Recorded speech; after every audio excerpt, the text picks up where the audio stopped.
All right, it's time, guys. We are live. I am here with Kerry Faix and Steve Lloyd of Stone Bay Holdings. This is going to be an amazing live stream. So many people are excited to learn from you guys and hear what you guys have to say about the current pandemic. I don't know if it's a pandemic, but it's a situation that we're all a part of, and we all have to get through it together. So we're very excited to hear from you guys. So real quick, for those who have no idea who you guys are, so ladies first, Kerry, would you please introduce yourself? Let us know who you are and what you're all about. I'm Kerry Faix. I'm COO, Chief Operating Officer of Stone Bay Holdings, and I handle all the operations and kind of make all the things happen and keep all the wheels rolling around. Are excited to learn. So I had Steve. It's all good. I'll Okay. control it from here. Go ahead, Kerry. Back on? Great. This is new technology. This is what's kind of exciting about this, is learning how to do things differently. So so with Stone Bay Holdings, we've been, I take care of all the operations end. I make sure anything that we want, all the objectives get done, and make sure that we win those Super Bowl for all of our goals. Awesome. And Steve, would you mind sharing with us about you, who you are and what you're up to? My name is Steve Lloyd. I'm one of the founders of Stone, and I'm just here. All right. Well, we don't need titles. Titles don't really do anything other than keep us in a box. So I guess what you guys both are value creators, right? So if you guys are watching this, please share this on your page. I want a lot of people to listen to this message because it's important. It's going to help a lot of people. So let's get this started. So please share with us what your thoughts are with what's happening right now. What are you seeing? How are businesses being impacted? How are investors being impacted? What are you seeing right now? And what are your thoughts on what they can do now based on what you're seeing? So let's go with Steve, and then Kerry, I want to hear from you right after that. So obviously, I think Kerry recognized this was happening, about 2.5 weeks ago, and we really wanted to take immediate action, to be reactive, proactive. It's waiting for something to happen when you know, see that it's going to happen. So what I want to stress to the listeners, you just don't want to sit back on your, you want to start doing things that's going to help your life. How long this is going to last, it looks to us, this is a long time. I don't even think you can compare it to what happened 12 and 13. I don't think there's really a whole lot of safety. The outlook unfortunately doesn't look great right now, but I think if you communicate and share what we're doing through this crisis, and prepare with other ideas, big help to everyone.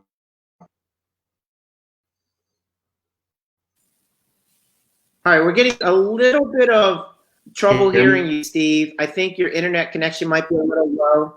We did hear some things. Let's see, Steve, maybe you can try to correct that or something. I'm not sure. But Kerry, based on conversations that you've had with Steve, what is it that you're seeing in the market, and what is it that people should be aware of right now?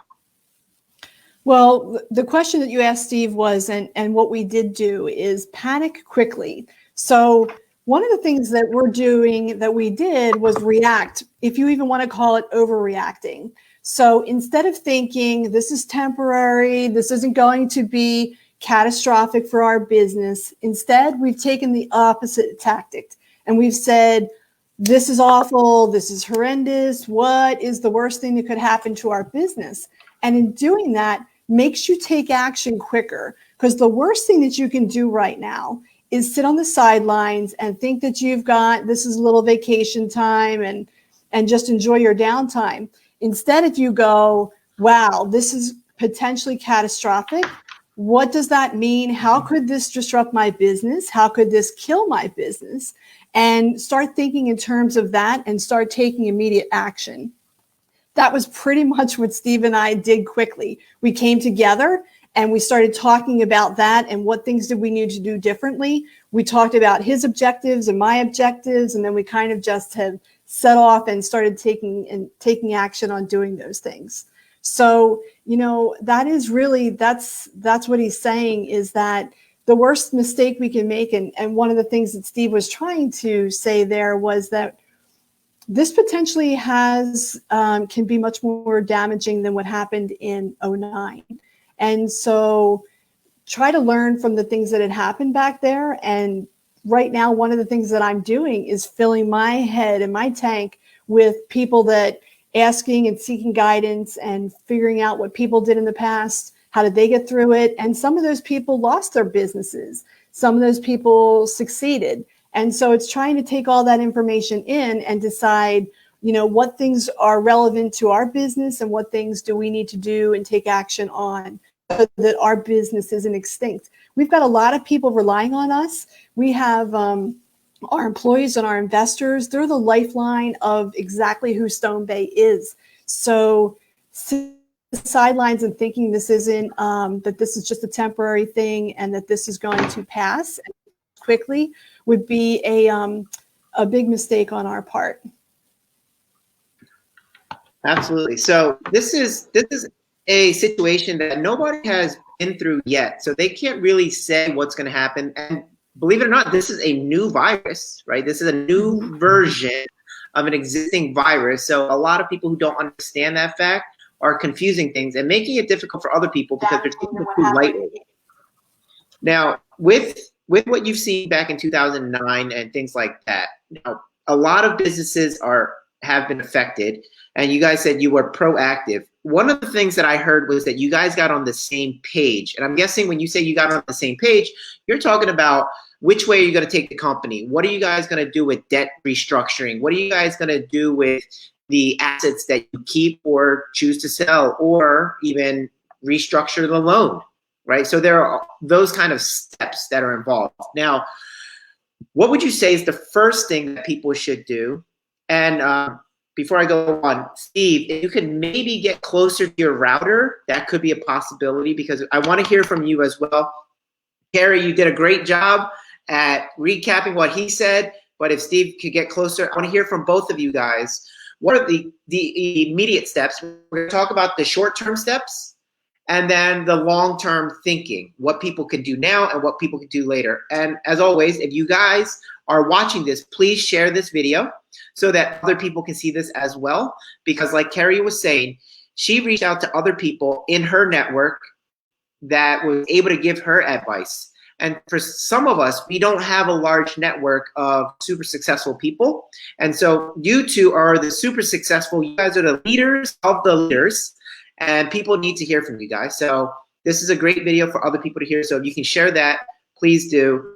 And let's give Steve another try. So in the short term, Steve, what should people be focusing on? Hoan, can you hear me okay? I can hear you. Can you hear me? Okay, Yes, so I can. this is one of the roles that I've taken, and Kerry split up our roles. And when we took the immediate action, I started. We actually have about 180 investors, so I didn't want to wait to see what happened. So I wanted to communicate with them instead of sending out an email to all of them. I haven't got to all of them. I've talked to about 80 of them so far. But the point was to create a plan. What is Stone Bay's plan today? What are we going to do tomorrow? And where do I think we'll be in 6 months? And it was a dialogue, and it kind of started out It's amazing to talk to everyone so far, and I'm going to continue doing that. But it was really, this is what we're doing right now. I told them, gave them a heartfelt message, because Stone Bay in the past year, Kerry and I felt that the things that we buy, the mobile home parks, the apartment buildings, the charged off second mortgage, the lending, we actually have been very careful of what we've done the past year. It's not like trying to figure out what everyone says and what's in our mind. It's really a gut thing for us. We already felt that real estate was overvalued. We already felt that the stock market was overvalued. And we thought that we needed to hold on to some of our cash, and luckily we did. But it's reinforcing to the investor what we've been doing over the past couple months, and let them know exactly why we think that we protected all their principal, which I 100% believe that we did. But I'm telling the people that are listening, they need to reach out to their banks. They need to reach out to their loan officers. They need to reach out if they have private lenders. They need to talk to them and communicate them and let them know ask where the investors where they are, and tell the investors what their plan is and how they're going to work their way through this. You got to tell the story. You got to have dialogue and communication with everyone that's going on. People don't like to be held in the dark. And I think what a lot of entrepreneurs do is they're reactive instead of being proactive. And my communication to my investors might be on a bi-weekly basis as things unfold, because we've never experienced this before. So, the biggest mistake the investor, to switch a tiny bit on to another topic, but biggest mistake that I see the investor make is trying to hold on too long, right? And they wait until they get in trouble, and then they're start to be, well, I'm telling everyone that's listening, they need to start right now, month, where they will be in 6 months. You don't want to wait till you get in trouble. One of the things I did about 9 years ago at Temple University and building my portfolio there, I had a bad me, and I actually got myself in trouble. What I did was equity for something that they built, and I think that mistake in times like this. So if you think you're in trouble, and people, and maybe sell off some of your equity to an investor before you get. So at that time, kind of what I did, I knew I still had equity. It was going a whole lot of money coming in, and I was paying debt that I actually didn't know got stuck with. And what I did was I brought a gentleman in, and I was it's kind of like a virus. It was actually internal. And what did I do? I had equity. I had this gentleman into equity in the company, infused a large amount, and I really thought at that time that there was a chance of that I was going to, but like getting worse and worse and worse. I reached out to him in, and he bought into the company 5% equity, and we've had a amazing relationship ever since. But he saved my ass then. I mean, All right. Dark people, telling them what their Scott, the biggest one of the guys I love to talk to, the entrepreneurs, is they need help. If now, are you full, or if you're now and you think start telling people what you might have a barber shop business out there that's been shut down, but you never know if you called, and let people. You might have a business to own. Someone might sit now with you and help you out. Did you get all that? Huh? So Steve, so we heard you in the beginning and then it broke up in the middle. Then I heard you at the end, but I know the story. So I can definitely recap. Kerry, I'm sure, knows the stories as well. She can recap as well. Some of the viewers are asking, can you call in? I'm not sure how you do that. There might be a way to call in, but if we can have you do that. I don't see a call-in number. Okay. I don't see a call-in number. All right, so let me try to figure that out. And while I'm figuring that out, so I'm going to recap a little bit of what Steve was saying. Just so you want to make sure that you want to seek help before you need the help, right? Before you're in trouble, you want to go out there and ask people if they can help you. Now, in Steve's case, he had a situation where his business was in trouble and he needed to find somebody who can bail him out. So he was able to sell a portion of the equity of his property or his business to somebody, which then ultimately gave him the runway so that he can continue his business and then ultimately do way more business.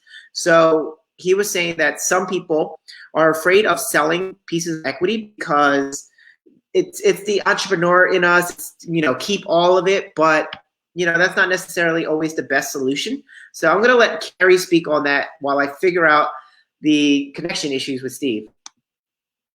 So let me see. Oh, Kerry, I think you have to unmute yourself. Yeah, there we go. There you go.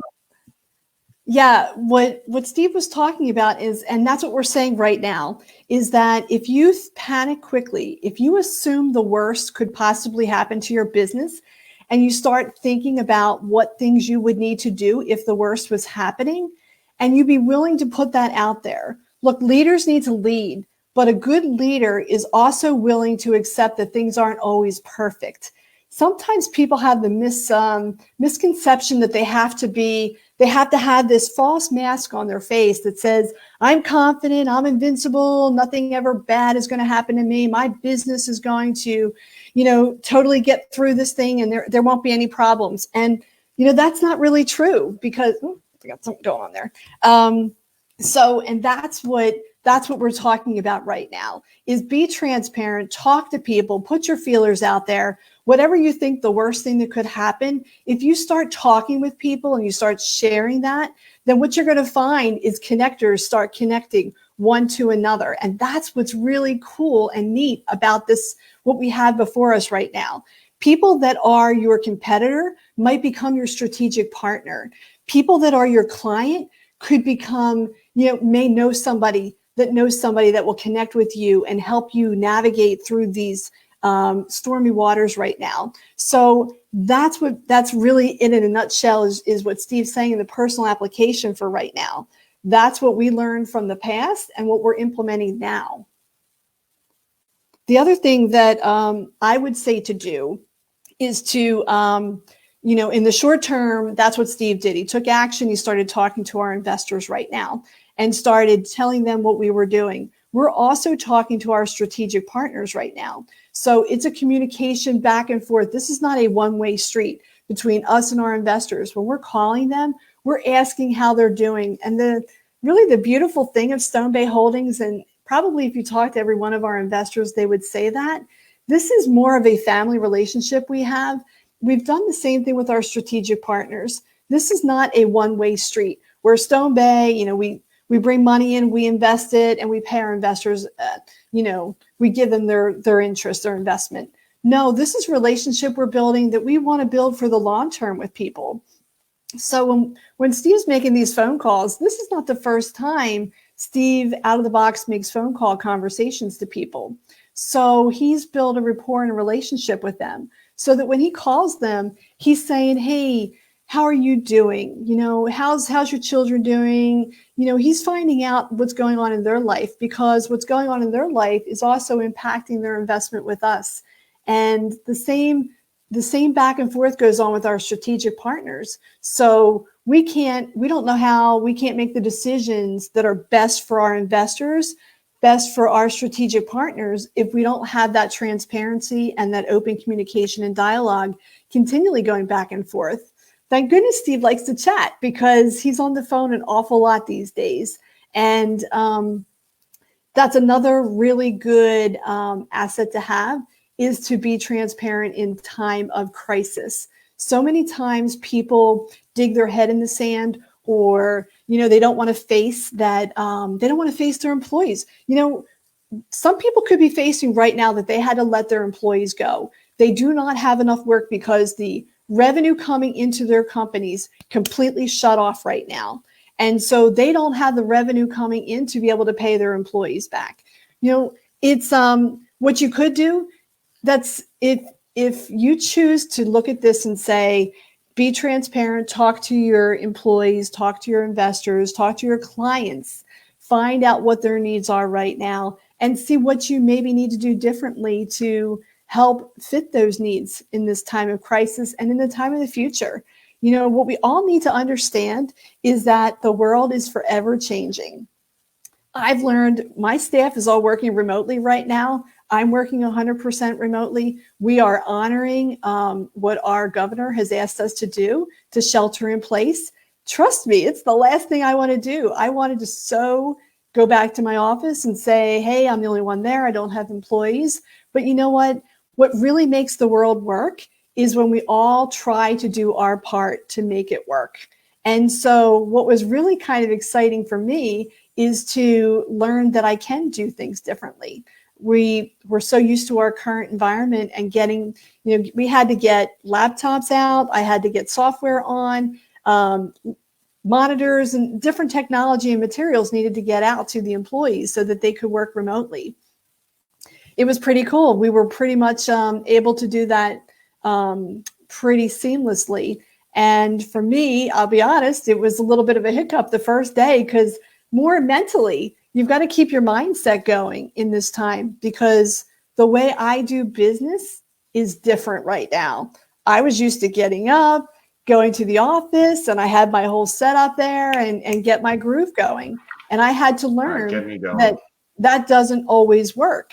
And so, you've got to figure out what works for you to keep you productive right now. And one of the things that I'm seeing that I need to do and bring value to everybody is to look and see that for my staff, for my strategic partners, as they're adapting in this changing world too. What things can I offer? Can I do differently for them to help them? My employee, she's got 2 young children at home. So she's learning to, there has to be conversation and dialogue back and forth between me and my staff, finding out, one, how are they emotionally dealing with what's going on? Because there's a lot of people that are uncertain in this day and age. They don't know what's going on. So you've got to, as a leader, help people mitigate their own concerns about the environment and the world, the changing world. And 2, we have to figure out how to help them be successful and still achieve and get their goals done, get the work done that they're working towards too. That's awesome. So, okay, so I'm going to bring Steve on. He's actually calling in on my phone, and so we figured out the thing, so we can still see him, and now we'll be able to hear him. So, Steve, you're so Hoan, one of the things that I wanted to add that was Kerry was saying, and just let us know if you can hear me. I have so Kerry and I buy big apartment buildings, 10 million and up.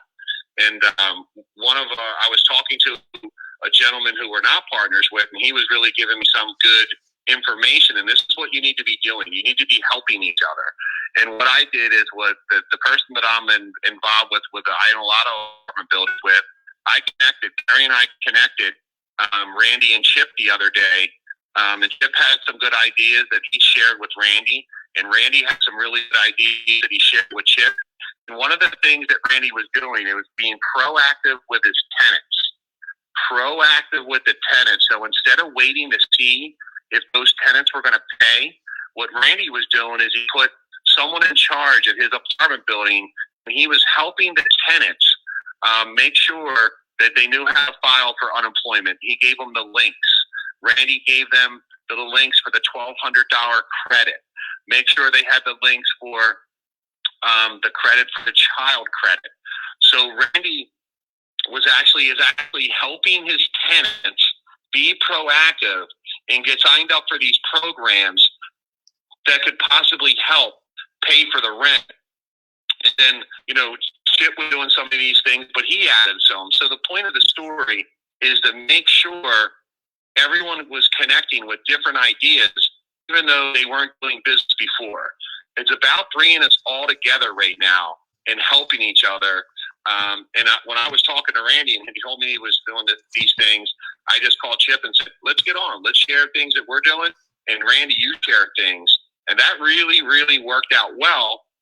There was actually some letters that they each shared back and forth that they were going to give to the tenants. So, most of everyone on this call is going to wait to see if their tenants pay. Don't wait.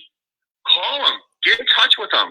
See if they have the links for all these government things that are going to be coming back, because not everyone knows the information and a lot of people are confused.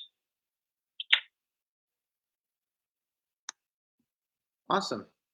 Thank you, Steve. So with that so some of the things that I heard, so that you guys know, I heard communication is key. You guys have to communicate with all of your strategic partners. Now, some people don't have investors, right? There are some mom and pop investors. They don't have investors. They don't have the private money lenders. They don't have people lend from their IRAs. They don't have any of those people. So one of the things from my background that I could say is to get in touch with your bank if you have a mortgage right away, and then talk to them about what programs they have available. No two banks are the same. From what I'm hearing, all of the different banks have all different programs. With my bank in particular, we're allowing for deferment. And then we're also allowing for deferment in two different ways. It's either you can take 2 to 3 months, depending on your situation. You can defer 2 to 3 months, and we can tack them on the back end, or we can keep the term the same so that your due date is the same, yet your monthly payment is higher. So you get to pick and choose which one you want to do. So that is an example of who you should be in communication with. It's important that you keep your cash flow on the positive, because that is where you get in trouble. Cash flow is king, because as soon as your cash flow dips negative, that's when your business goes out of business, right? So what Kerry and Steve are talking about, without getting into specifics, is that being in trouble is just where your cash flow can't pay your bills. As simple as it is, right? As simple as that. You got to make sure that you try to secure and save as much income as you can. So Steve was saying, talk to the tenants, be proactive, reach out. Don't wait for them to tell you that they're not paying. Don't do a wait and see. Reach out and make sure that they're aware of the programs. I'm reading the comments, and somebody said that you can reach out to the PGW and PICO, that's the gas and the electric company. And then you can also get free food from the city. So that if your tenants are able to get food from the city, then that's one less payment that they have to make. So utility companies are working with you, the banks are working with you, the city's even working with you, there's the government grants. So make sure all your tenants have all of the knowledge, because they may not, they really may not. So is there anything else? Let's see, Steve, is there anything else that you wanted to share? Yeah, absolutely. Things more. So I'm going to just try to run the table here. So I have a gentleman that he had talked to his bank, and his bank, told him that he could actually take 6 months without paying anything towards the loan that he has. And what I told him, what I would tell anybody to do is if you make sure it's separate from real estate. So if you have a restaurant or a bar or a hair salon and you have a loan from the bank for any type of business, look, I want you to make those, maybe you defer those payments for 6 months right now, because Hoan's right. You want to keep as much capital in your pocket as possible, because if we go out 6 months, I don't want you to make 3 or 4 payments that you really didn't want to make, and then they extend this for 9 months. So what we want to do is keep the most amount of money in our pocket right now, as long as the bank is willing to work with you. But just let's just go to if something horrific happens to that hair salon or that business other than real estate. Be logical. If it gets worse, do you think your business is going to make it? At some point, you might want to talk to the bank and just say, look, I'm not going to make it. This is what's going to happen. I don't want you to make, 2 or 3 payments, and then you never get that money back. but it's all about communication with that bank. So, another thing we have to do is we have to reach out to to people that we know. Everyone handles this situation a little bit different. The past 2 weeks, everyone thinks that, most people think that Steve Lloyd just, gladiator, and he's just a maniac, and he posts on positive things. Well, I get down too. That's why I have accountability person. Kerry is my accountability person in my life. She's number one. She's the one, when I get down, that she brings me back. And if Kerry's off for a couple hours, which is not often, Kerry calls me and communicates with me, and I pick her back up. Everyone needs an accountability partner right now. Everyone needs to be able to communicate and talk to someone and talk about their problems, and hopefully that person can bring you back, because being upset and depressed and angry isn't going to do any help for you right now. You got to be positive and motivated. I'm going to give you a little example of something that I did the other day that really caught me by surprise. I called somebody, and this person is always pumped up and motivated and talkative when I talk to this person, and that person, it was 2:00 in the afternoon. I said, "What are you doing?" She sounded really somber. And the person was still laying in bed at 2:00 in the afternoon. And I said, "What's wrong?" She's just like, "I'm really bummed out. I bought this building. I paid almost $900,000 for it. And it was Airbnb, and I was doing extremely well. It was fully rented, and I was just making a boatload of money. Then all of a sudden, the virus comes along, and she goes, I'm completely out of business. And my mortgage payment is $7,000 a month." And she's just like, "I don't know what I'm going to do." So I just said, I started to talk to her, and I didn't want to give her too much of my Tony Robbins crap right off the bat. But I just said, I want you to sit on the side of the bed, and I want you to talk to me. And we're going to work. We're going to talk through this, right? And all she kind of wanted was to vent a little bit and talk about it, and then maybe have some advice. And then I got her to sit on the bed. We started talking, and then I heard her voice start to change to more positive. And then a couple minutes later, I had her walking around the room. And then 10 minutes later, I had her all pumped up, and she was ready to rock and roll. And I had her back on the page, and I said, let's talk every other day to make sure your mind's in the right spot. I need you in the right spot. We can't solve your problem if you're depressed and laying in bed. And there's a lot of people right now. We're all bottled up in our houses, and we're not really sure how to get things through. But that's why you need to get 2 or 3, accountability partners to talk either every day, every other day, or every third day to keep those spirits up. Because I'm telling you this, I promise you, all of this is going to be okay. It's just a moment of time. If you think about other times in your life when you had traumatic things going on, you might have lost a couple things here. You might have lost a couple things there. But you always made a good comeback. And, and if you have that self-development, you put yourself around great people, we're going to be looking back at this 9 months or a year and go, man, I wish I wasn't so fearful. I wasn't so upset. I wish I was more motivated and took action. If you go back 12 years ago when we had the financial situation, people were nervous to buy. It got really low. But then after 2 or 3 years, what did we have? We were going, oh, man, I really wish I would have bought, 2 years ago when it was really bad. Americans strong. We're strong. We're going to come back. You need to use these tools to make sure you can get through this bad time right now. And I promise you, it's going to be okay. It's going to be okay. In 4 or 5 years from now, we'll be looking back at this. And we're going to be, we won't be laughing about it, but we're going to, we're going to be happy. And it's what we do now as a company, and what we do now as an individual that's going to shape who we are. That's how I feel. That's why I'm trying to help as many people as I possibly can. And Terry's doing the same thing. And I need everyone that's listening to this call to reach out to as many people as they can to make sure they're okay. And then what is their plan? What's your plan? And if you're in trouble, reach out and ask for help. You have to reach out and ask for help.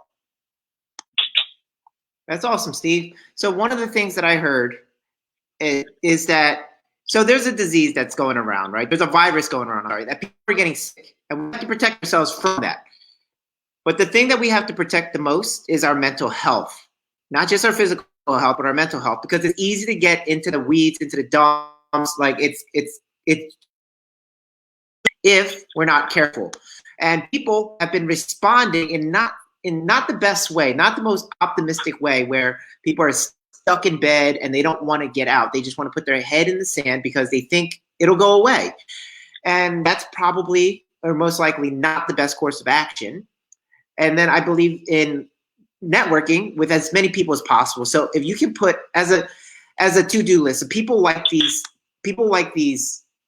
action items. So one of the action items that I'm hearing is just to pick up the phone and start calling people, right? Kerry, as I heard, that's what you guys are doing. You're doing it. Steve's doing it, right? So just pick up the phone, call as many people as you can, and people will like to hear from you because we're all quarantined. We're all quarantined together, right? So since we're all quarantined together, I think conversations could actually spur a lot of new growth in business. Kerry was saying your competition can become your allies in the future, right? They can be your future business partners.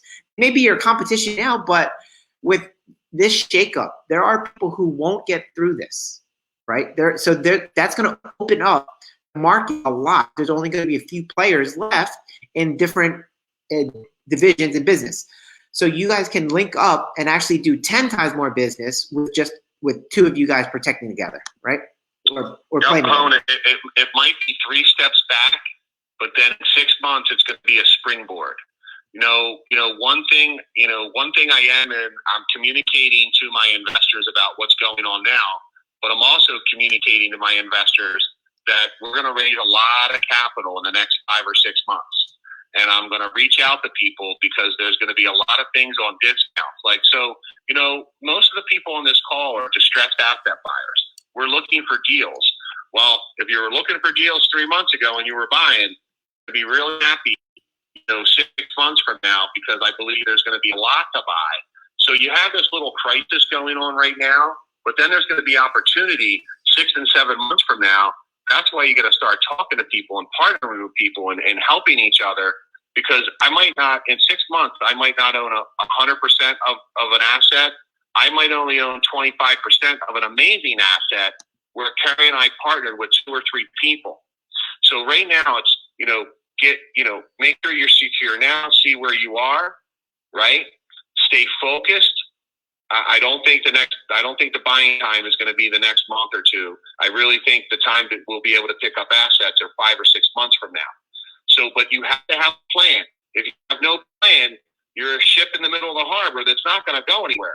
You don't get on an airplane without a flight plan. You just don't take off. You must write down. Kerry's very good at writing everything down and creating a plan for us with detailed notes of every step of the way. And that's what's going to create our success. We are going to pull back, but then we are going to spring forward in the next 6 months to a year. And that's where we all need to be. Focus, evaluate where we are, and get ready and get motivated to move forward, because there will be plenty left. It's just being honest with yourself and looking in the mirror and making really tough decisions. Awesome, Steve. So I want to hear from Kerry. So Kerry, please take it away. I actually wanted to hear about what your plans were and also what your thoughts were of all of the things that we just spoke about. Sure. What I want to just remind everybody is that life is a marathon. Your business, you as a person, you're on a long journey. We have lots more ahead of us. And right now is a moment in time, like Steve said, your business may be getting pruned. Being pruned is never a pleasant thing. It's spring right now, right? One of the things we're going to go do with our bushes outside is cut them all back, right? So that when they bloom this spring, there's even more beautiful flowers there. So it's really your mindset, how you choose to look at the circumstances that are happening right now. Please, please, I encourage you, don't choose to look at it as, what can I do? I can't help it that my revenue just got stopped. I can't help it that I can't pay my rent. I can't help it that I can't pay my employees, whatever it is, right? We could all do the I can't help or woe me. That mentality you have to kick to the curb. You got to fight really hard. But I promise you, if you choose, it's a choice that we all make. It's a choice. If you choose to see your circumstances in a different light, look hard, because I promise you, The answers are there. You can see the little tiny buds. Sometimes that's all that's there. Sometimes there's so much bad going on right now. That's all you can see in your face. But I promise you, if you seek and look really hard, you're going to see that little tiny bud that's starting to bloom. And know that your life is going to come back, and it's going to come back. Might not come back 3 months from now. It might come back. Who knows what the timetable is? But choose to do something different in this downtime. So I implore you all, if you are stuck right now, think about what you can do when you start rolling again. Think about, take the time right now. That's a big thing that I'm doing in the now, in the last 2 weeks. It's very easy for me to stay in firefight mode and do, and take action on this and take action on that. You've heard a lot of really good tidbits today on things you can do, and we want you to be proactive. Call the bank, call your tenants, and do these different things. But what I want to implore you to do, what I'm doing differently in this coronavirus event going on in our life, is sitting down and taking creative time and space, taking a look at our business, taking a look at myself and saying, okay, is the business going to come back 100%? Like the way that we've done business, is that the way it's going to look in the 3 months, 6 months, 12 months down the road? Because it might not. And I need to, as a leader running our company along with Steve, we need to think about those things and start to put some things into action now so that we can thrive and survive. Not actually, our goal here is not to just survive coronavirus. We're going to thrive in coronavirus. Winter is our season, guys. Right now, we are in the thick of it, but choose to look at it differently. Choose to see what changes you can make and should make so that your business thrives. Okay, weren't we talking the other day? You okay? Yeah. Weren't we talking the other day about things that we might not do that we were doing a year ago in the company or 6 months or only in our own life? This has given us a time to reflect about the past, what we were doing, and we might eliminate some of the things we were doing to make our personal lives better, healthier. It might make our business healthier with making these choices that we might change. So there's a lot of bad right now. There's a lot of pain. There's a lot of bad. There's a lot of uncertainty. But there is a lot of hope. And there is a lot of, we know we're going to come out of this. And this is where, I go back to Kerry, writing everything down. What do you want to take out? And what do you want to put into your life? What do you want to add to it? Maybe it could be anything that you want to take out. Sometimes, when life is going along, we want to take things out, but it takes like something like this to trigger to really get away from really holding you back in life. I mean, that's where I think about it. I got all these good, every morning I take 5 minutes of gratitude. Even today, there doesn't feel like we should have gratitude, but man, it's 5 minutes every day for me thinking about all the positive things that I had. And then I look at that list that's not so great, and I try to pluck one away out of my life, whenever that time might come, and it makes my life stronger. So look back in your life the past year or two and see what you might want to change going forward. Kerry and I communicate about this all the time. Where do we want to be in 5 years? I know we can't look out 5 years from now. We want to get through today. But just do some of these exercises that Kerry and I do, and it's really, really, really helpful. Is there any questions coming from the audience? Yeah, there was a question, and I actually kind of want to answer it based off of what I heard. So there was a question that was just like, what are the 3 top action steps that we should do to prepare now? What I heard was that we should get on the phone with our tenants. We should get on the phone with our lenders. We should get on the phone with our strategic partners, right? Also, Steve, what I heard that when we spoke before the call was you want to talk to your accountant and your bookkeepers and find out where you are financially. What is the financial health of your business? How much runway do you have? Because you were saying you want to protect your cash flow. You want to protect your capital. Maybe you don't want to make payments on a business that is going to fail anyway, right? And you can only know that by looking at the profit and loss statement, right, and projecting forward. If you continue down this path of no income, how long can you last for? So maybe it's better to just let it go, and that's a really hard decision to make. But having the numbers makes it black and white.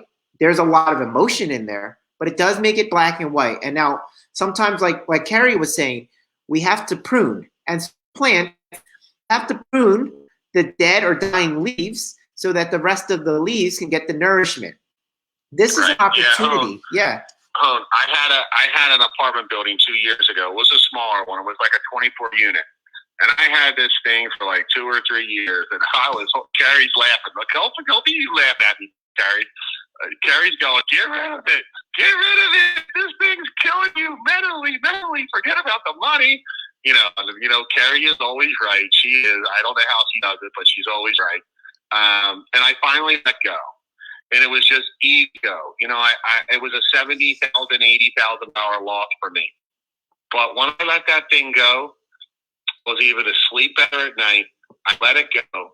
And then we went on to, a different investment that was more a positive one. Don't be scared to let go of the trash real estate you have. Focus on the good real estate you have. Unfortunately, what gets in our minds and what takes up most of our day is our problems. And as I've gotten rid of some of the problem real estate, it just has made it so much stronger.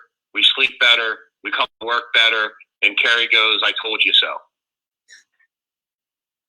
Yeah. So this is a good time since we're quarantined, right? You can either watch all of Netflix or you can take inventory of your business. So my wife and I yesterday, we were taking inventory of our own business. So we were setting up a profit and loss statement, right, for the current situation. We're looking at our balance sheet. We're looking at our debt.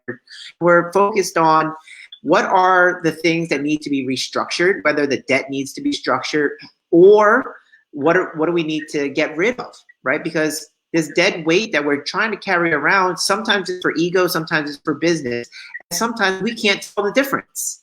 But through math, that's how you tell the difference. So if you need to understand how to look at your business's health, reach out to me, reach out to somebody and discuss how to take a look at the health of your business. Take a look at the cash on cash return, the return on equity, the return on investment. Take a look at all of those things. And when you get to cut out all of these things, it's a fantastic thing. You guys remember when Kobe Bryant died? So when he died, everybody started watching all the YouTube videos of his life and all of the interviews that they did. And one of the things that he said, an interviewer asked, how does it feel when you lose the game? And he said, it feels great to lose because that all of a sudden is a spotlight on my weakness. And that is where I get to improve. Notice the wording. I get to improve. It's not that I have to improve or, this is something I have to do. Like it's not a chore. It's something I get to do. I'm excited to do it because then it makes me an overall better player. I have a belief that this situation that we're in now has caused people to have to face their business head on and look at the weaknesses, right? And notice that there are some things that they overlooked or let go for a long time because in a bull market, everybody wins. But when things get rocky, that's when we get to see where we need to work on, where the weaknesses in our businesses. So when you work on the weaknesses now because they've been exposed, now we get to build a stronger business for the future. And now prices are going to go down. So now this is a perfect buying opportunity as well. So this actually is the perfect storm for a lot of people who are optimistic about the future. They get to restructure and make sure that when they build a business again, that they don't have the same weaknesses. So that's what I heard. I want you want to say something? You started. Okay. I did. I wanted to say I saw that same interview, and I only saw it because Kobe died. But it really resonated with me also, and it's so true. So many people, when they've had a mistake or a failure, however you want to look at that bad thing that happened, so many people want to go, I just want to forget it, right? And sometimes they do bad things to forget it. They They do drugs, they do alcohol, whatever. They sit and they watch Netflix, right? So what we have to do, Kobe encouraged people, and I love it that you brought that up. Instead, study it, look at it, because you know what? You're going to face this challenge again. We might not face a pandemic like coronavirus again, but we are going to face something that's going to challenge our business, the revenue that our business brings in. So look at it right now, study it, change your mindset on it. Instead of looking at it as a bad thing, go, great. What do I get to do differently? How can my business shift and pivot and change, and what's going to come from it? So it's really a perspective. I'm so glad you brought that up. Thank you. Hoan, on a little bit different topic. Over the past 2 weeks, I've been having people IM me through Facebook.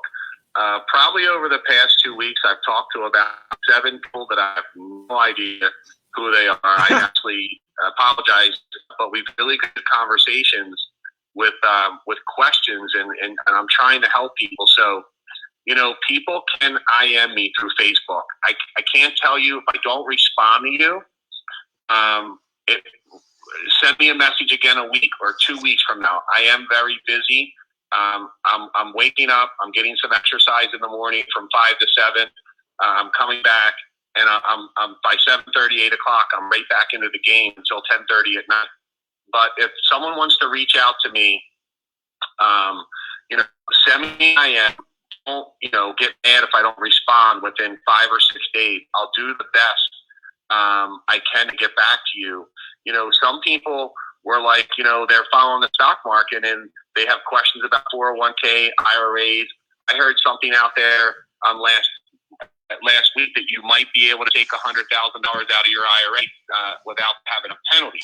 So there might be some access there for people to grab money from. But my point is, reach out to other people. If you need me, reach out. If I don't respond, I will get back to you or send another message next week. Kerry and I have been through a lot, and we have a lot of good ideas. We're good listeners, and then we actually can hopefully maybe create an action plan for you.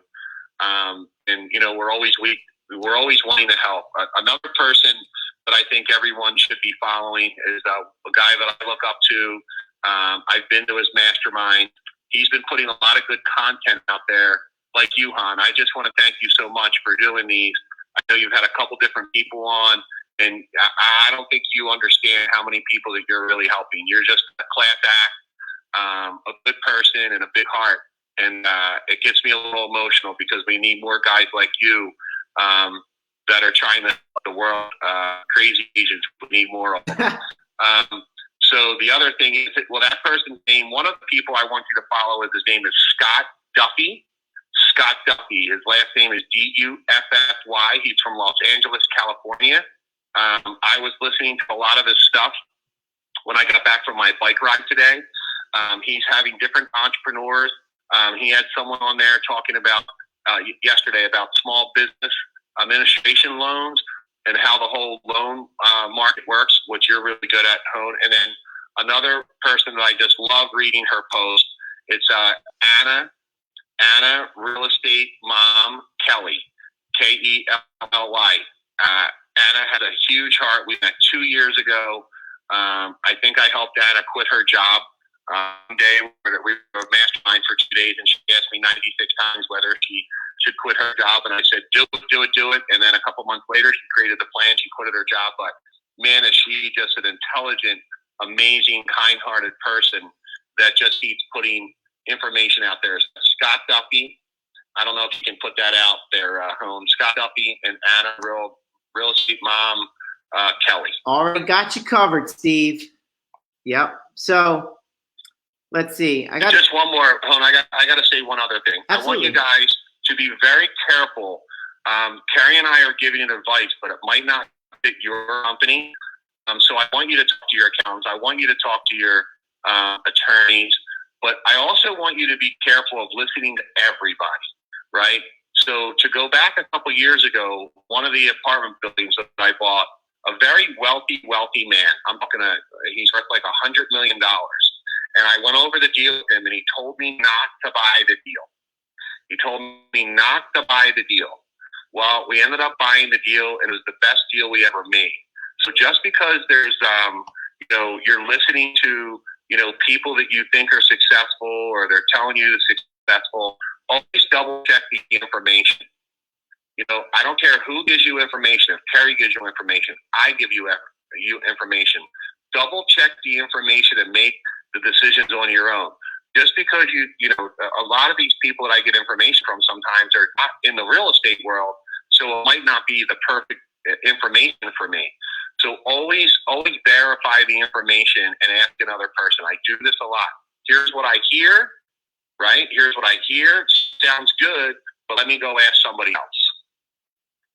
Gotcha. Yeah. I remember you telling me about that conversation that you had with that advisor of yours, and him telling you not to do the deal, and then that deal ended up to being one of your best deals. So imagine if you listened to him. It was the best deal in our life.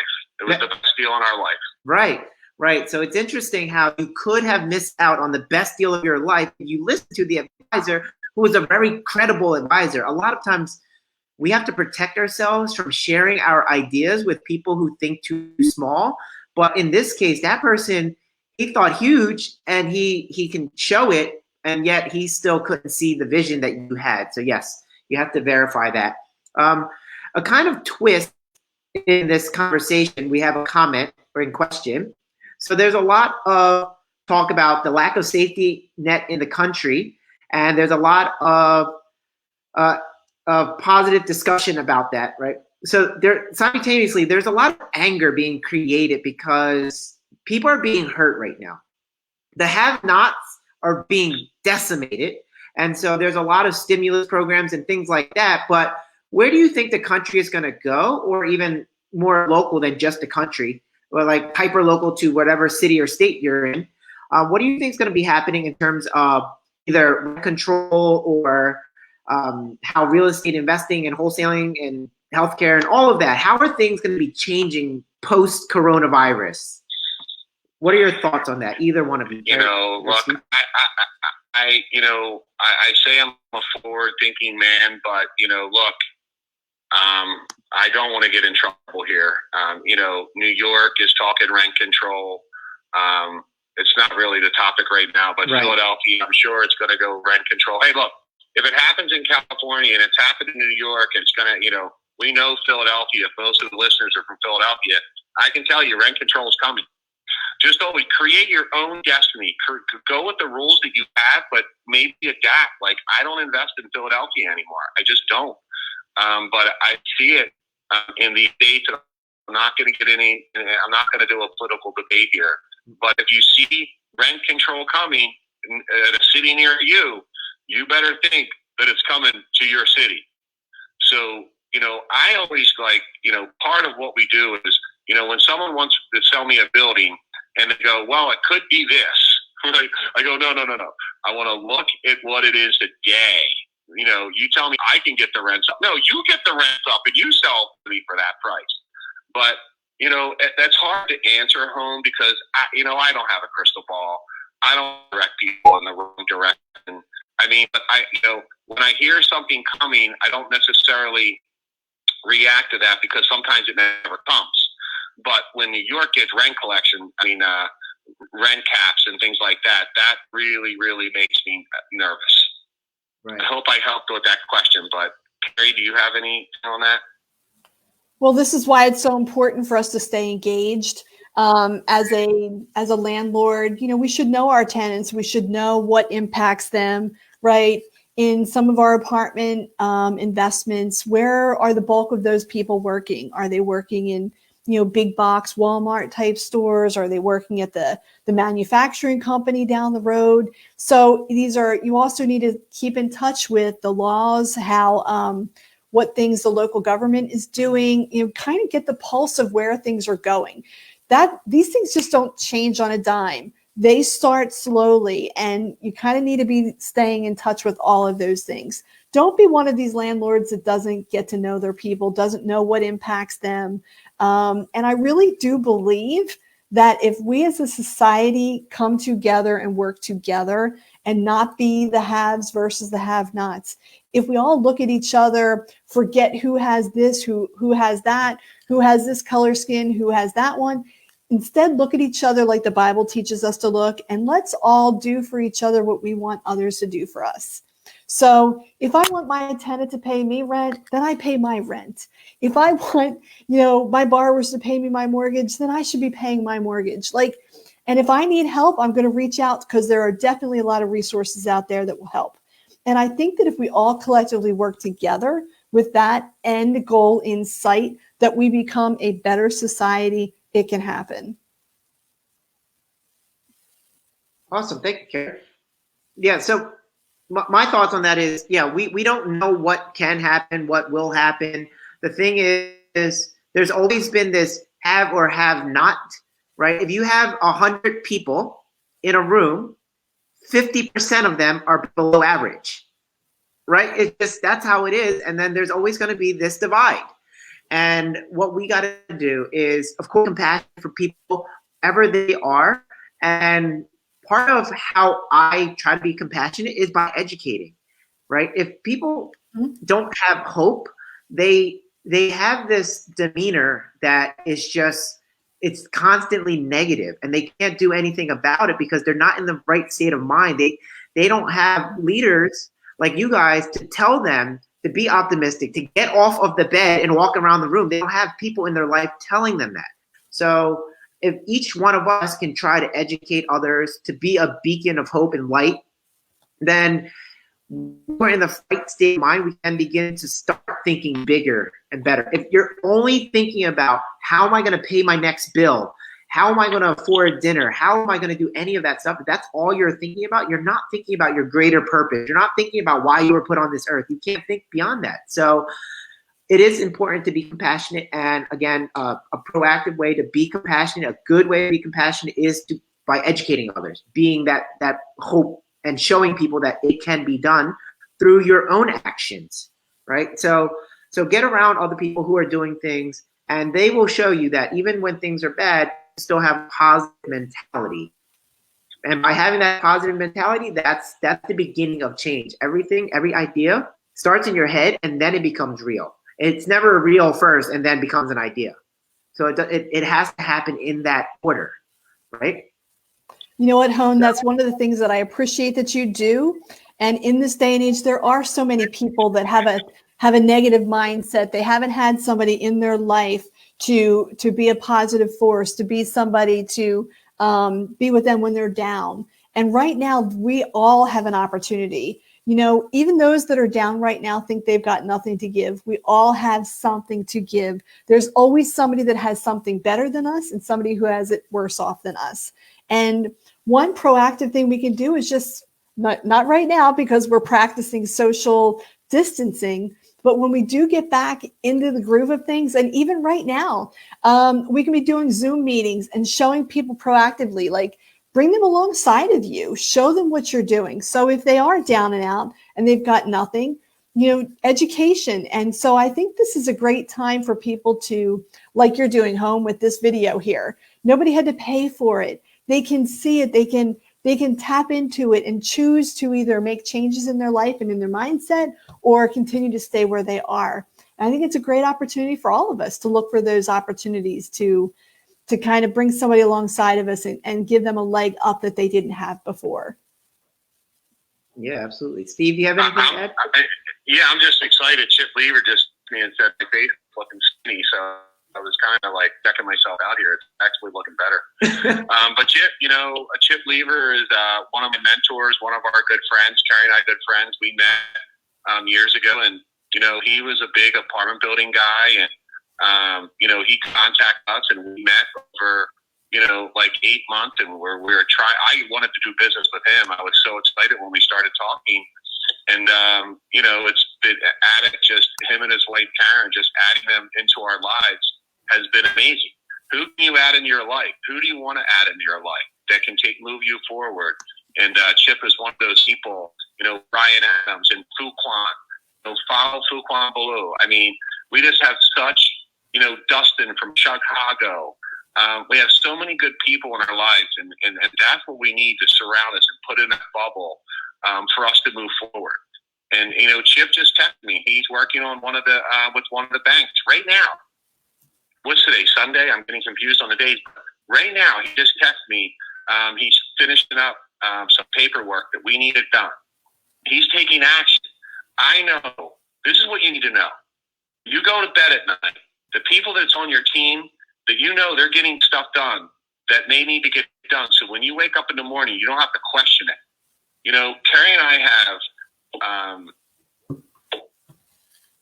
I don't know, we have the greatest partnership I could ever dream about. We do fight. We do argue. But when we leave the office, it's just something, we forgive each other because business is emotional. And right now, a lot of people need to take emotion out. So when you call someone right now, you got to realize you don't understand their pressures or what they're going on. And that's what you got to be careful of. I think I've been doing a pretty good job the past 2 weeks, not getting upset at anybody and understanding that everyone's home situation is different. And actually everyone's home situation has changed, hasn't it? It's crazy. It's like, your family leaves in the morning, you don't get to spend all day with them, but when you're stuck with them, not stuck with them, I got to be careful here. But now you're with them all day long. It's a little different. Oh, I don't love Uncle Billy as much as I used to love him, right? But, I flat out have the greatest partner in the world. And I would not even be close to where I am today without Kerry. When I get down, she's the rock. When she gets down, I'm the rock. She kicks me in the butt. I kick her in the butt. And it's kind of funny, Kerry. I haven't been, this is the longest time that we haven't been working out of the same office. It's like 2.5 weeks now. It's kind of crazy. I know things will never be the same, will they? Really loves it. Good thing and a bad thing. She's finally over me gone, and now she doesn't want me back. That's right. We'll see what happens. Are we almost any questions that anybody wants to answer, then we'll wrap it up? Somebody says, any thoughts on those who want to sell their house at this time? So I guess some people are interested in maybe selling their house. So is that something that they should do? Is it a bad time? Well, yeah. Well, obviously it's a bad time. So this is what I want to tell you. Get realistic. If your house, if you were going to put it up for sale, look, this is only my opinion. If you were going to sell your house last week for $600,000, you better come up with a new number. Because I'm telling you right now, it's only going to get harder and harder for people to get loans. You have to remember, almost everyone's out of work right now. Whenever what the biggest mistake people make is price. The reason a house doesn't sell because it's not priced right. And we have this tendency to what it's worth. So if you're not in financial trouble and you don't need to sell your house, then I would just stay put for right now. Because look, a transaction of selling the house and the transaction of buying a new house is expensive. And the furniture that you have in the current house might not fit in the next house. The blinds have to be changed. So you're creating an expense for you, kind of. But if the question is, I can't afford my home right now, you need to get it off your plate now. Don't hang in there for months and months and months. So if you take it from $600,000, if that's maybe a hypothetical number, and go sell it for $550,000 right now. But if you hold on for, if your mortgage payment's $3,000 a month, if you hold on to that in 5 months, it's the same number. Did I say that correctly? Well, you said, so if you're trying to sell it for 600 now, maybe drop it to 550 versus hanging on for a few months. I'm guessing that because in a few months it might be even lower.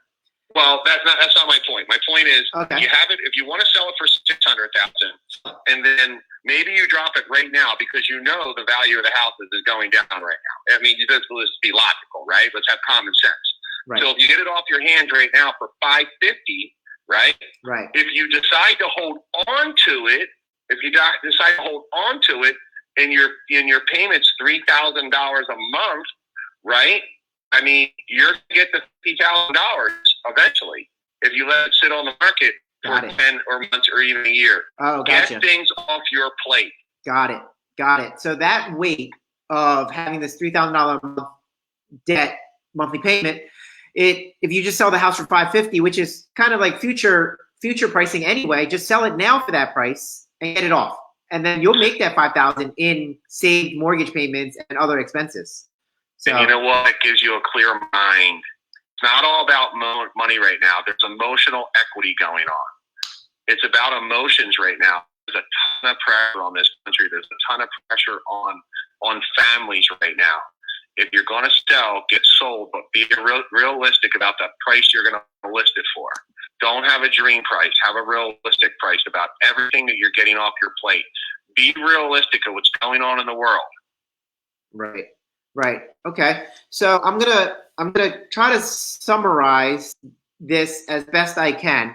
So this whole call, for those who are paying attention, this was all about restructuring your life and your business for today and for 6 months from now and 12 months from now.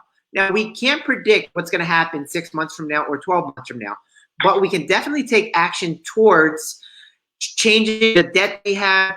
Also, what I wanted to bring up was Steve was saying it earlier, that there were things that you were doing 2 months ago. So I have this thing where I talk to people about who want to become entrepreneurs and escaping their 9 to 5 and things like that, that you might have hated what you were doing every single day.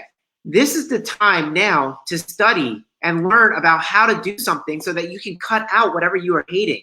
If you hate every single day of your life because you feel like you have to do it for the money, well, consider this a great reset.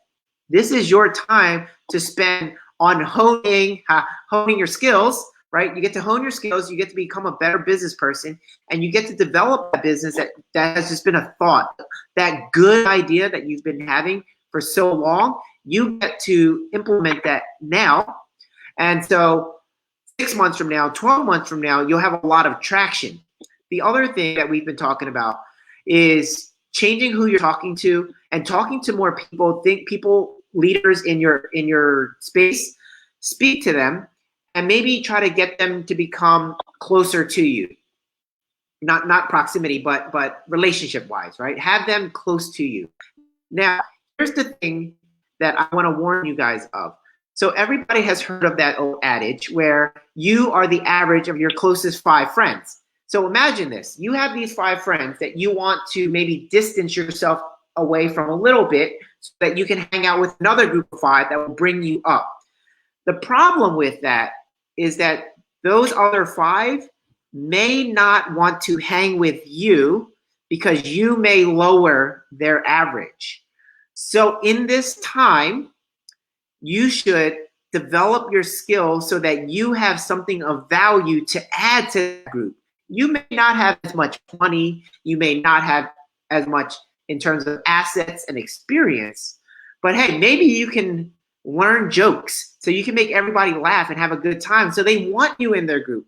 Maybe you can learn how to become more encouraging, or maybe you can learn about technology and then host things like this and bring that to the table. Everybody has something of value, and it doesn't always relate to the money and the experience, right? You can add value. So figure out ways you can add value to the people that you want to hang out with, because everybody wants to hang out with a level up.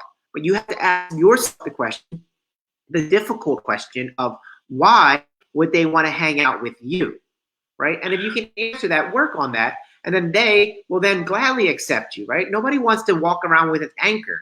So make sure you're not an anchor. What you got to be careful of is going to that next group that you want to hang with and asking for something and asking for something and asking for something. Right. You know, I don't look at levels. I mean, I never really have. I try to be, that's why I'm on the phone with Kerry, and I really try to help anybody. I mean, you know, I'm helping a person right now that's helping me at Temple. He doesn't have much. He did 6 years. He had 16 years in federal prison. He's got 6 gunshot wounds in his side.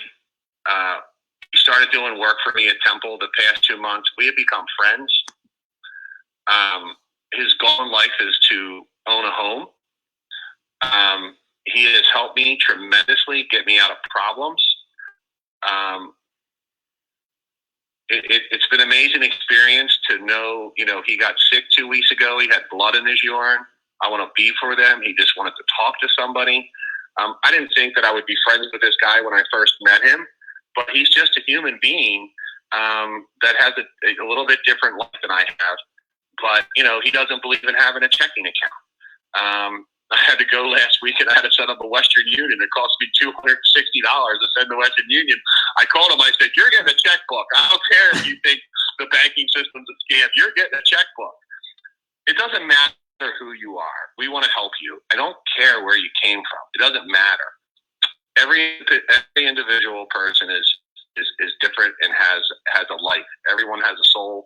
We might not always agree with everything, but anybody can reach out to me and Kerry. I want to press the issue that I am me. If you're having troubles in your life, if you're depressed, I will try to talk to you. I will try to give you time, and that's what we need to share to this whole group. Help as many people as you can, and sometimes it's just listening. You don't have to give them anything.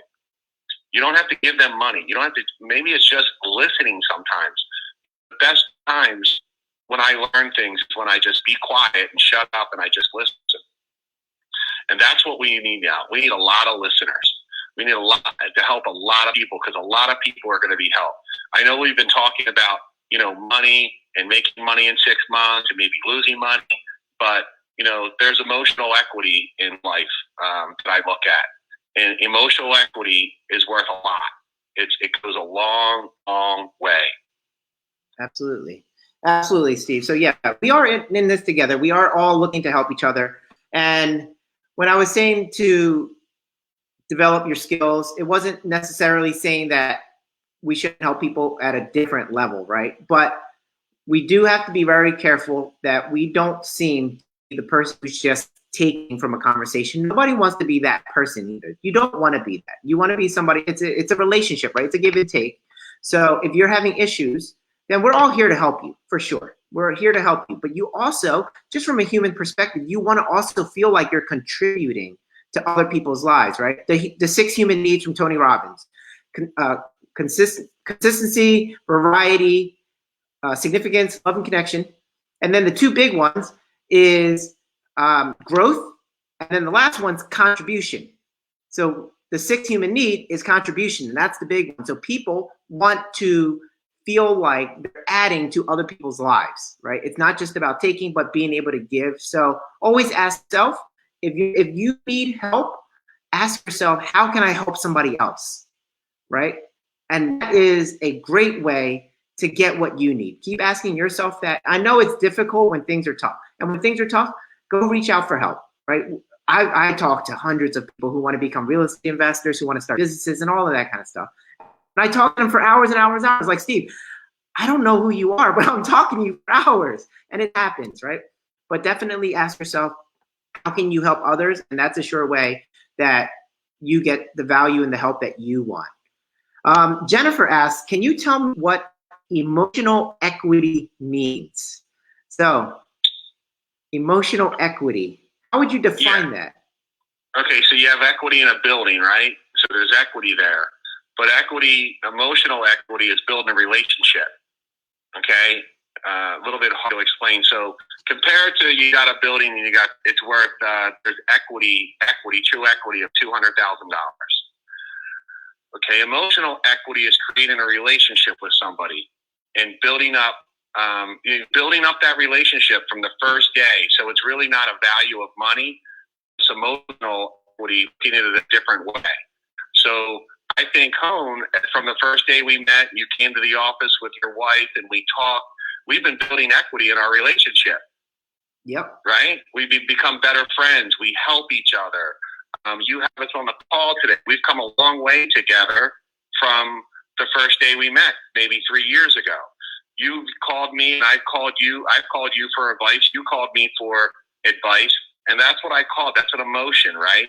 And I think that's what we've built up between us is a friendship, but I call it emotional equity. Awesome. No, that's a great word. So I believe emotional equity is the same value as when you put into a dollar. It's not all about the money. And if everybody can just kind of restructure what they're doing, the thing is just about, for me and Kerry, it's about having a happy life today, right? Before, I used to go, it's just so money. Everybody chases money. Everybody wants this big money, this big pot of gold, this big bank account, and look, I'm going to take a hit right now. This is not going to be easy for me and Kerry, but we're definitely going to get through it. We're going to thrive, and it's going to be better. But, emotional equity is also being built there, trusting in a partner, trusting our relationships we have. Who's going to get through this with me, right? That's emotional equity. So, you understand, Kerry? Well, in the realm of distressed real estate investing, emotional equity in like a property, in a home. Think about your own home that you own right now. So emotional equity is maybe the MLS or Zoom says your home is worth $400,000, right? Well, to you, emotional equity, that house might be worth $500,000, $600,000, because that's where you raised your children. That's where they took their first steps. That's where you've got the marks on the door as the kids were growing older and they were getting taller. So that's where emotional equity comes into play. And as real estate investors, we're always tapping into that, because sometimes when we're talking to somebody who can't afford their house anymore, they can't afford that rent, they can't afford their mortgage, the value of that property might be one thing, but to that person, there's other value that's tied into that. And so that's what emotional equity is. Our businesses, we can be looking at them the same way. Our identity might be tied to that business that we started that isn't really making money anymore, that we need to cut. But because our identity, our emotional equity says, well, that's my identity. If I cut that business, who am I if I don't have that any longer? So that's what emotional equity means to me. I love that. So emotional equity is something that we can definitely invest in right now, even though the rest of our assets are losing equity. Massive. Yeah. So we're having massive asset equity loss, but emotional equity we can be building, and we can build a lot of it, even though we're social distancing from each other because of technology like this. Right? So we can definitely start building relationships, and so that when we come out the other side, we're that much better. So yeah, I think a touchy situation. Do you mind if I get off the emotional equity? I just remembered something. Yeah, go for it. I think a lot of people need to plan for their family with wills and estates, and making sure that your wills are completed right now, making sure they're done right. Kerry and I are just finishing up ours now. It's hard to believe that I didn't have one. It wasn't very good. But I just had to redo this thing. So now that you have time at home, you should start thinking about that, updating your will, creating a will, maybe getting a term life insurance policy. I mean, this stuff is really important right now. And a lot of people procrastinate, like myself. I mean, I'm the number one bad offender of this. I didn't do a very good job up until now. And, it's something that you should be looking at right now and making sure they're completed, because, this is not good times, and I'm sure everyone's going to make this through this, but, updating, Kerry, you want to talk a little bit more about this? You kind of taken the lead on this, about what we've done. Well, look, there's where emotional equity, not equity, it doesn't come into play, but the emotions come into play with the will, right? If I do a will, I know I think that was probably guiding me through a long time of my life, was that, well, if I have a will, then maybe I'm potentially going to die. Instead, it's, again, how do you choose to look at the circumstances? So definitely be proactive, reach out. We have some resources that we've, some attorneys and some accountants and that we've been working with to do our will planning. So for sure, we totally want to help you with those and share those resources with you. And the guy that we worked with, and his name is escaping me right at the second. I didn't know we were going to do that. I'll think of it.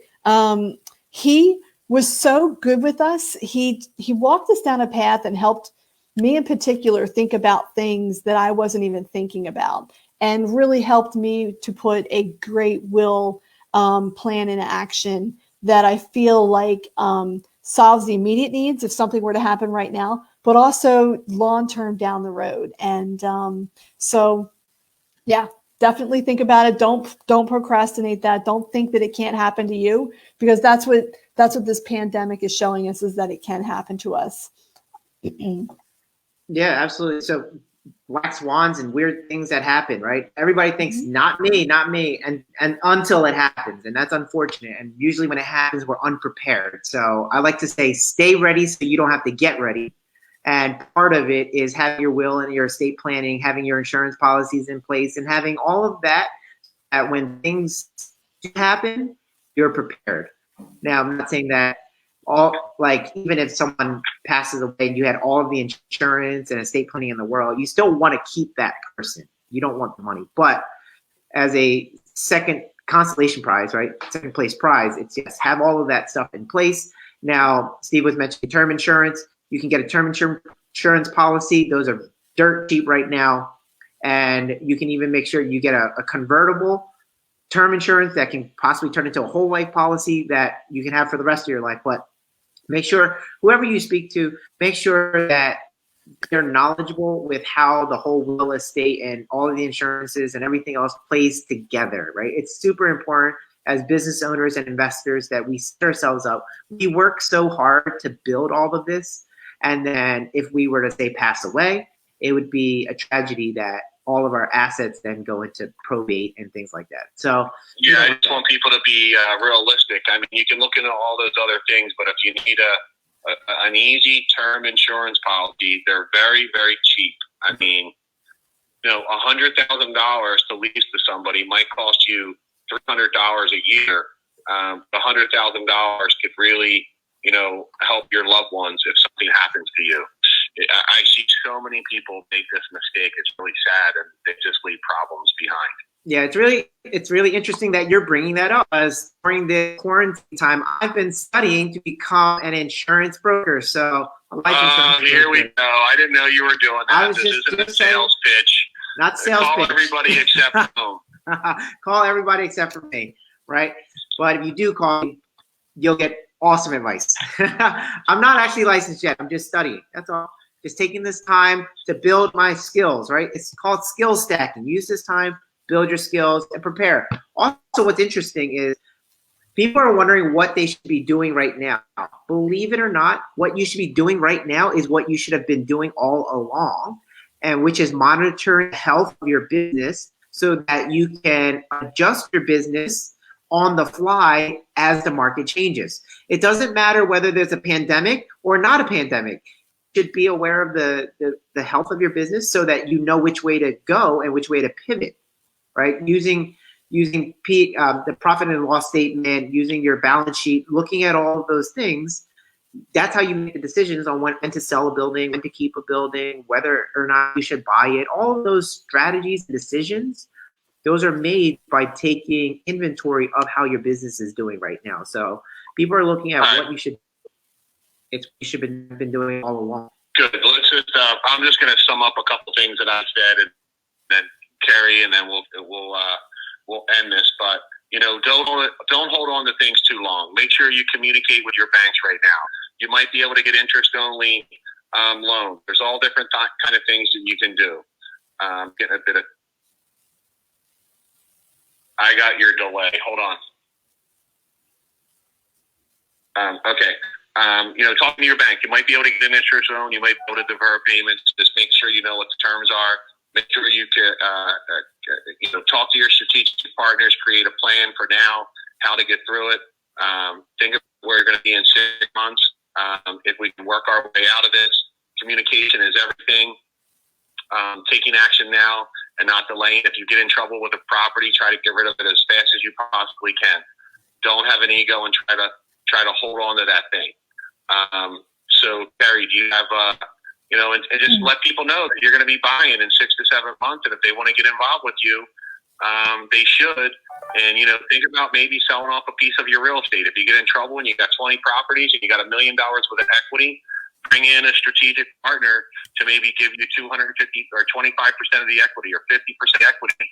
Maybe put $200,000 or $300,000 in your pocket to help you get through this hard time. Carrie, do you have anything you want to end on?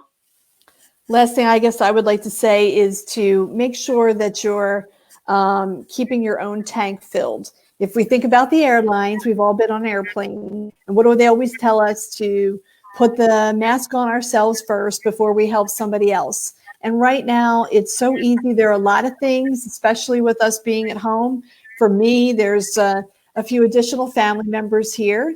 And, we're adapting here to all of us being on top of each other. I have an elderly father who needs extra care, trying to coordinate that. And we've got a business that's in transition right now and trying to adapt all those things. So there's a lot of things that could be siphoning energy out of me. And so what's really important to do is to make sure you feed yourself.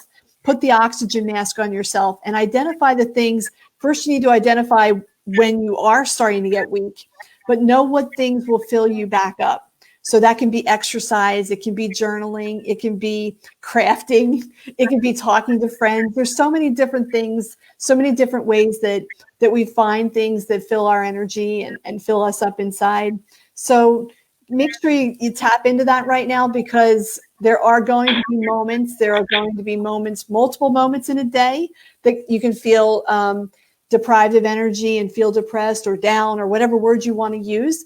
And maybe for some of us that are better, it doesn't happen that often, but recognize it. Have people in your circle that will help you identify those and help be the ones to encourage you to take action to take care of yourself. Self-care is important right now too. Awesome. Well, thank you guys. I think this was very helpful for a lot of people. This is how I fill up my tank, by interviewing people like you guys. So I'm going to be doing more of these. So thank you guys for just being so generous with your time and your knowledge, your experience, your wisdom, all of those things, and being open to helping other people in this time of need. That's what people need. It is looking like we have no idea how long we're going to be in this for. So keep reaching out to people, right? Keep calling people. Yeah. Just remember, Hoan, thank you so much for the call. Both Carrie and I both thank you a lot. I need everyone to stay strong. This is a moment of time. I've been through a lot of things in my life, and they were all just a moment of time.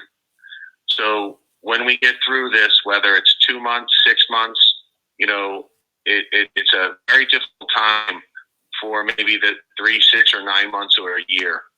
But we got 30, 40, 50 more years to live. So just stay strong, stay focused, stay positive. Reach out to people. I want to thank everybody for listening to us. I hope we were able to help. And, we really care about everybody, and everyone's going to get through this. I hope that we all get through it together by helping in the messages that you're putting out there, Hoan. Keep putting good people on there because you're helping some people. I'm thankful for you. I'm glad you're my friend. I really appreciate you, buddy. Mm-hmm. As scary as Steve tries to be, he's really a big teddy bear. He's a big teddy bear. Yep. All right, guys. Thank you so much. Thank you, everybody, for watching, and we'll see you in the next video. Great. Love Thank you. you. Bye, everybody.